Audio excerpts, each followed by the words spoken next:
Who are you, and how did you find this house? Hey, Newman, I'm here on behalf of EIV News, trying to boost ratings or something. It's an interview.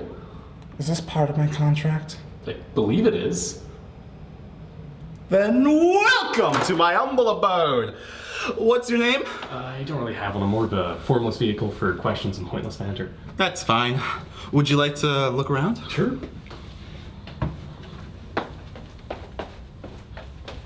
Is this the Exis-Tense set decoration? Before you judge me, I have a really important reason why I keep some of the set decoration from the show. Like this chair, for example. It helps me think. Are any interesting thoughts striking you now? Processing. I wonder if bald barbers get jealous of their customers for having hair to cut. This question has some interesting implications. My morning affirmations! Excuse me? I have these morning affirmations. I have to do them every day. They ground me in existence and prepare me for everything. I haven't done them today. Gosh. Can we see them? Yes, sure.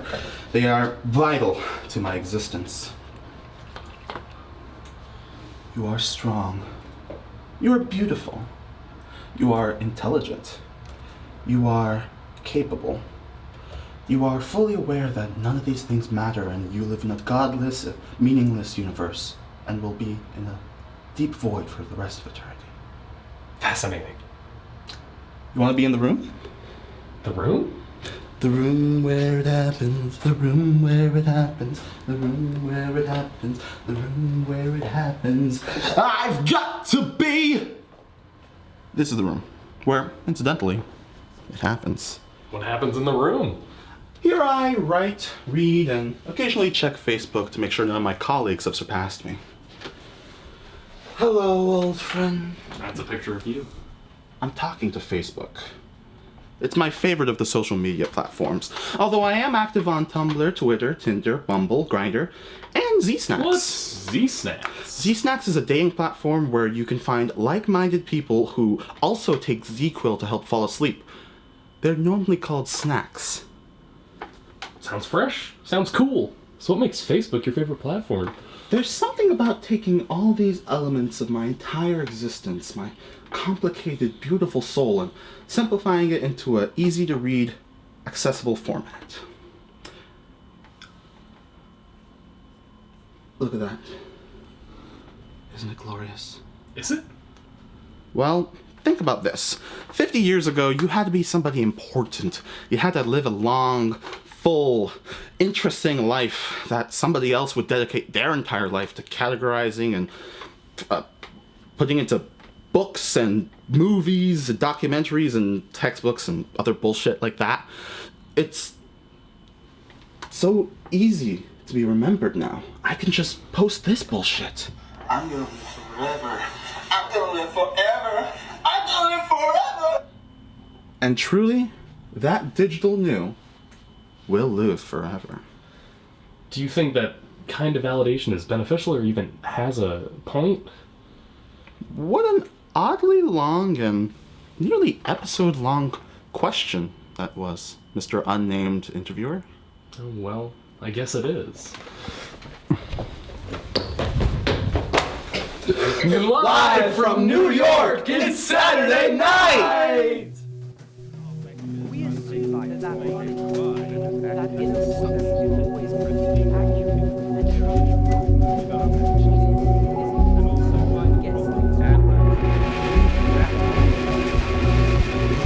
For existence.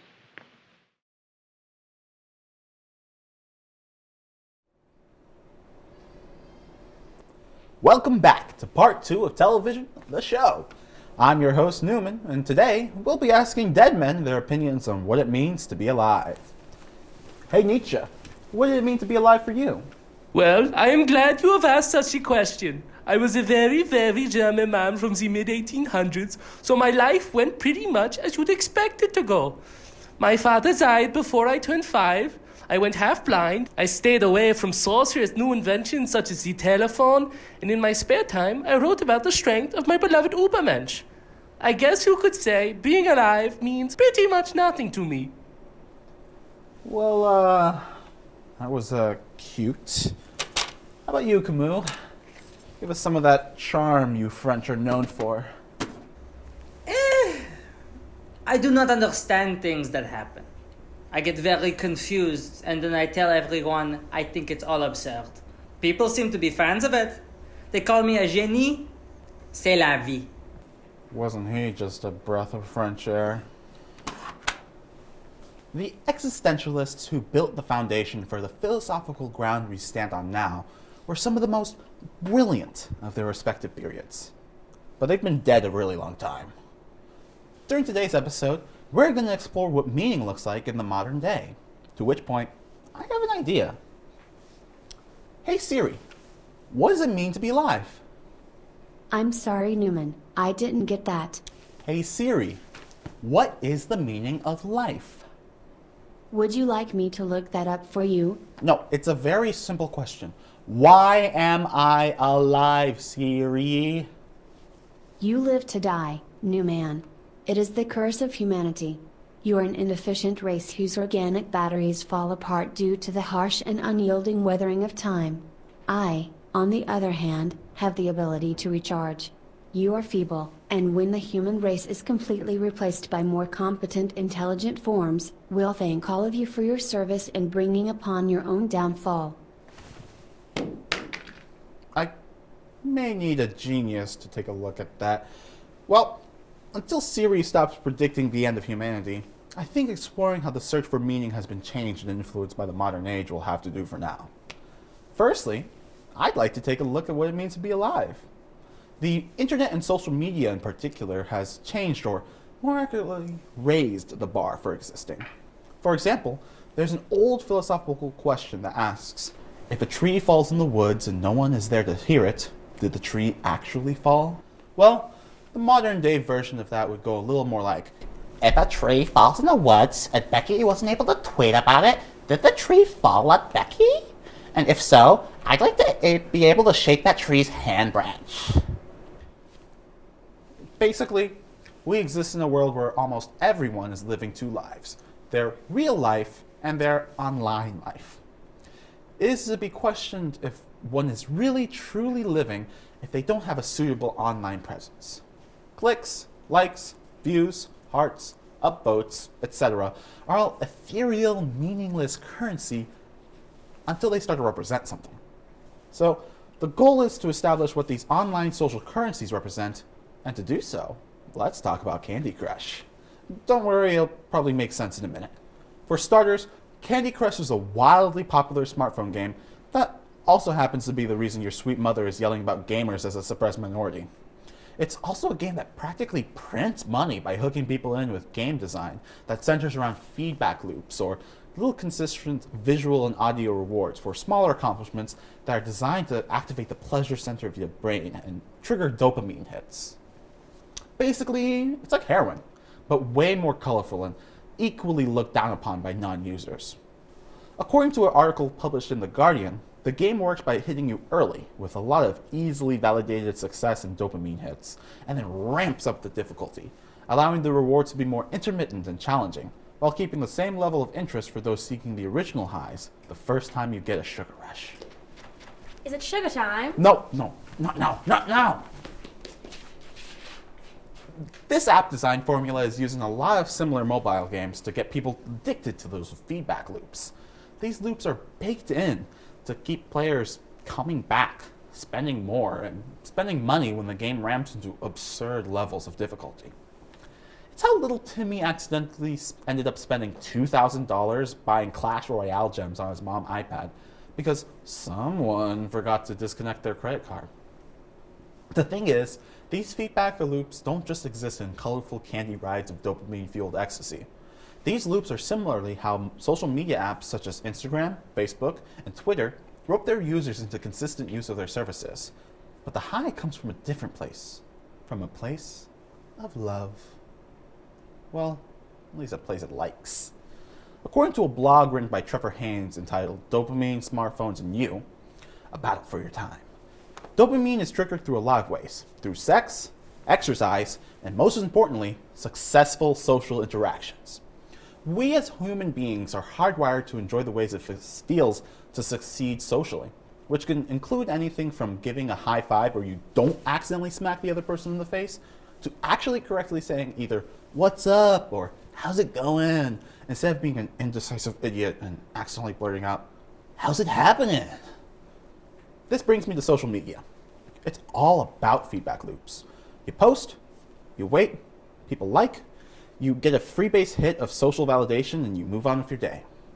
Even the scrolling feature works on a similar principle of receiving a dopamine hit from recognizing, acknowledging, and interacting with people that are recognizable to us. It feels good to see something familiar. That, or you're hate punishing yourself for not living an interesting enough life, even though you literally just came back from a trip abroad. At the heart of why social media makes us feel good and validated is one key point. People want to feel interconnected to other people.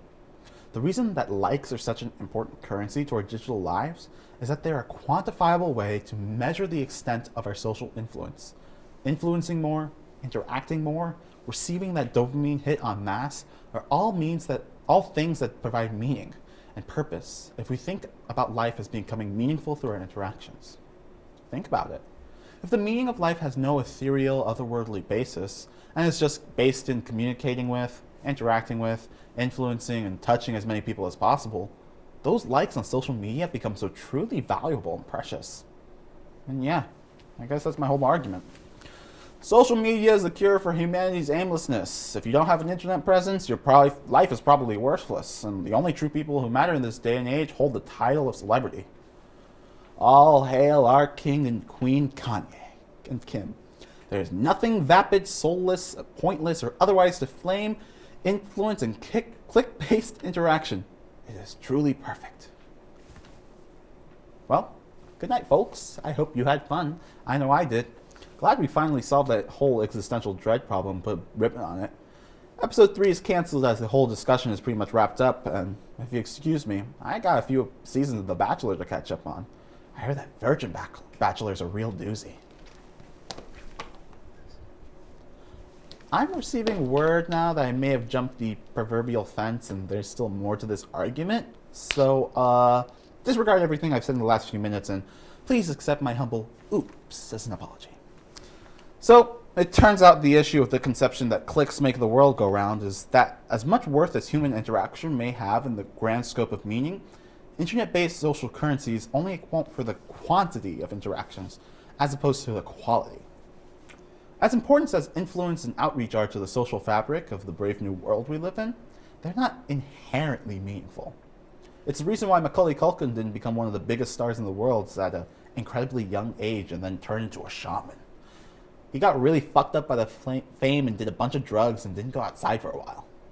Having a bunch of people know of you, tell you you're important, and offer validation is not enough to stand in the place of real, meaningful human connection. It's pretty universal that human connection is good, and I believe it can provide meaning, but quality is so important. For example, dogs are pretty great. Let's say you had 1,000 dogs. And you know about 10 of them on a good day. But you can't get to the living room. The whole floor is dogs. They've eaten every piece of furniture you own. You can't invite people over to the house anymore. Every time you get food delivered, like 6 dogs escape, and you're just praying it's not one of the ones you actually like. It's a nightmare. And you start to wonder if you even like dogs anymore, or if you just got so goddamn affected by that ASPCA commercial of Sarah McLachlan singing in the arms of the angels. Now let's imagine you just had 2 dogs. And you know them really well.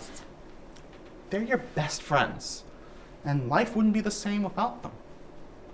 Now you might call them fur babies and pat yourself too hard on the back for just doing the bare minimum to keep them alive.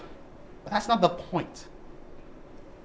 2 meaningful, caring, personal connections are way more important than 1,000 dogs in your house. No one can keep up with all those dogs. And no one can have that many friends and make each relationship meaningful.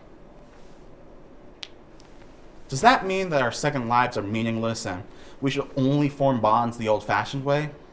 Do we have to meet cute all our friends and romantic prospects at the parking lot of our local supermarket? Or, God forbid, through mutual friends? I say no. For what it's worth, the world is truly different than it was 1,000, 500, or even 50 years ago. There's no understating how interconnected and dialed in the internet allows us to be. And if we're still able to form strong, meaningful, and lifelong bonds through the avenues provided in the world we now live in, there's no reason to diminish the quality of those bonds. They're truly meaningful, and being able to be connected to other people does, I believe, give purpose to our lives. So, go on that Hearthstone subreddit and make a friend that you end up inviting to your wedding. Or go on Tinder, Bumble, Grindr, Hinge, etc., and accidentally meet the love of your life. I mean, obviously, be careful and don't confuse likes with friends, but if you can find a person that gives your life more meaning, and vice versa, through the power and interconnectedness of the internet, by all means, find your meaning. I've been Newman. Thank you for coming on this journey with me, and I hope to see you on the next one. We assume that innocence is always pretty accurate and